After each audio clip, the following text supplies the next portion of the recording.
Promesse biblique du jour. Aujourd'hui, la marche dans la paix. Mère Teresa a dit « Tout acte d'amour est une œuvre de paix. Sa grandeur ou petitesse importe peu. » La paix est définie comme la bonne entente entre les individus. Dieu nous a appelés à vivre en paix. 1 Corinthiens, chapitre 7, verset 15. Si le non-croyant se sépare, qu'il se sépare. Le frère ou la sœur ne sont pas liés dans ces cas-là. Dieu nous a appelés à vivre en paix. Car Dieu n'est pas un Dieu de désordre, mais de paix. 1 Corinthiens, chapitre 14, verset 33. Car Dieu n'est pas un Dieu de désordre, mais de paix, comme dans toutes les églises des saints. L'absence de paix crée donc du désordre et du mal-être dans un environnement. Si quelqu'un en effet veut aimer la vie et voir des jours heureux, qu'il recherche la paix et la poursuive.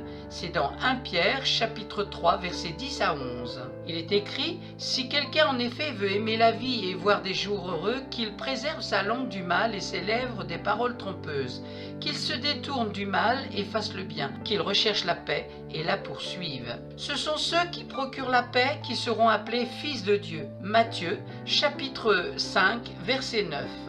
Heureux ceux qui procurent la paix, car ils seront appelés fils de Dieu. La poursuite de la paix est le signe de la crainte de Dieu dans la vie d'un disciple de Christ. Ceux qui ne connaissent pas le chemin de la paix n'ont pas la crainte de Dieu devant leurs yeux. Romains chapitre 3 versets 17 à 18. Ils ne connaissent pas le chemin qui mène à la paix. Respecter Dieu, cela ne leur vient pas à l'idée.